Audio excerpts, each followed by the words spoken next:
nagbabalik po ang Good Morning Kapatid! Alright! Sa panahon pong mainit, sa pamaypay, ika'y kumakapit. Yan po ang ibibida ngayon. Ngayong araw kasama ang nakilala kong factory worker turned artist, ang kanyang hand-painted fans. Hit na hit, lalo po tuwing tag-init. Kita tayo kasama ang owner ng Abanico at iba pa na si Jonas Cueto. Good morning, kapatid! Hello, good morning po.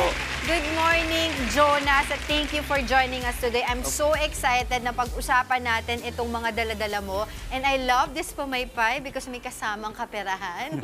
Mas lumalamig ang panahon kapag may kasamang pera. Anyway, so kwentahan mo kami, Jonas, paano ba nag-umpisa itong buhay mo bilang isang negosyante?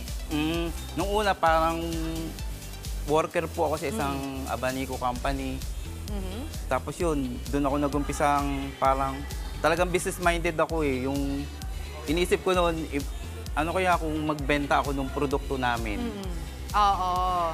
So, yung dati kang Abanico, nagtatrabaho sa isang Abanico shop, that's why Abanico na din. Pero kaya mo din gumawa ng Abanico talaga? Nung huli, kami na rin gumagawa nung lahat. Saan po ba galing itong mga Abanico po ninyo? Iba-iba po. Merong yung kawayan namin na raw material sa Marinduque, tapos Quezon Province, dun sa mga probinsya po. Okay. So, ang dami pong iba't ibang mga designs dito, no? Mostly mga flowers, mga plants na bagay po talagang disenyo ng isang pamaypay. Sino po bang nakaisip or bakit nyo po naisip na ganito yung magiging disenyo ng inyong produkto?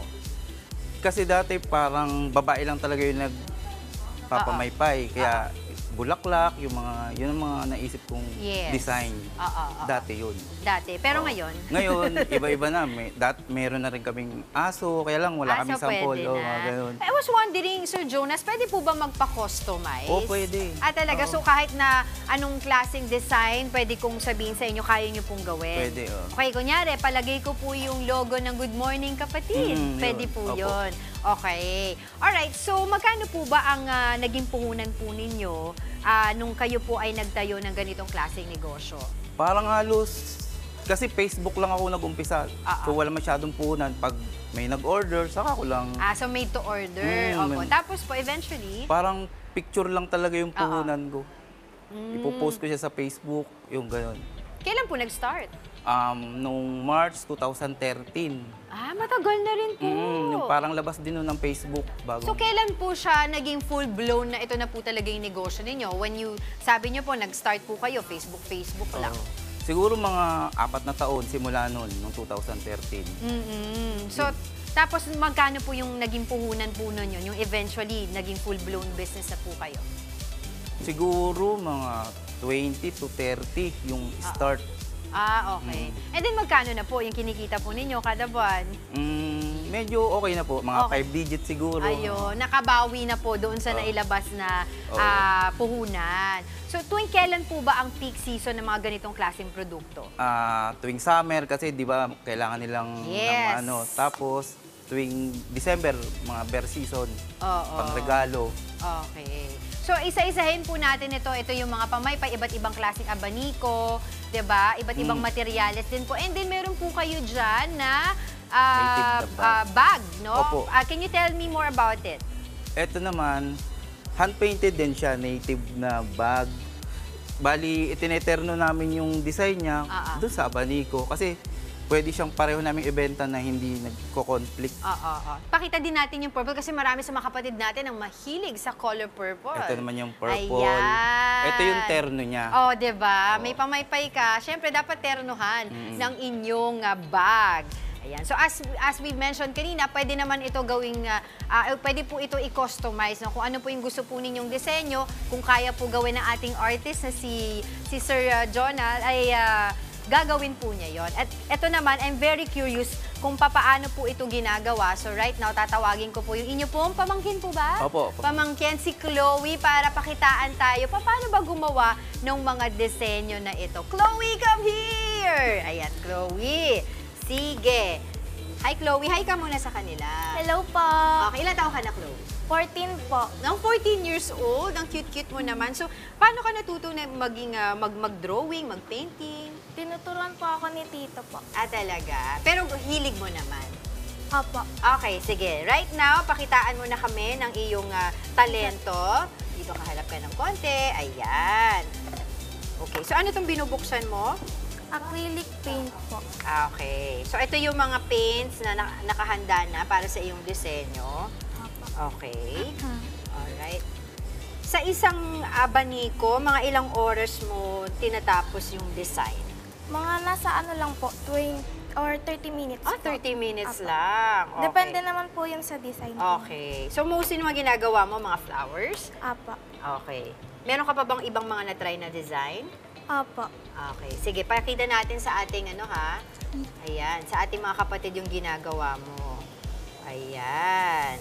So, tinutuloy lang po niya yung inumpisahan niya kanina na mga disenyo ng bulaklak dito sa brown na abaniko na feeling ko eterno din sa suot ko. So, mine na yan. Pag natapos. Diba? Pag natapos na. Madali po bang turuan ang inyong pamangkin, sir? Sir Jonas? Pag humawak na siya ng brush, madali nang turuan. Sa ngayon po, ilan po yung mga artist po ninyo sa inyong negosyo? Marami na rin. Pang-apat siya. Kaya lang pag summer lang siya. Oo. Kayo po ba nag-e-export na rin? Ay, hindi. Ay, hindi pa. Ako magandang ipakita din to sa ibang bansa. Kultura ng Pinoy ito di ba? Okay. Pero sino-sino po usually yung mga inyong nagiging customer? Siyempre yung mga donya, yung may mga sarili ng Mga trabaho. donya? Gusto ko yung donya.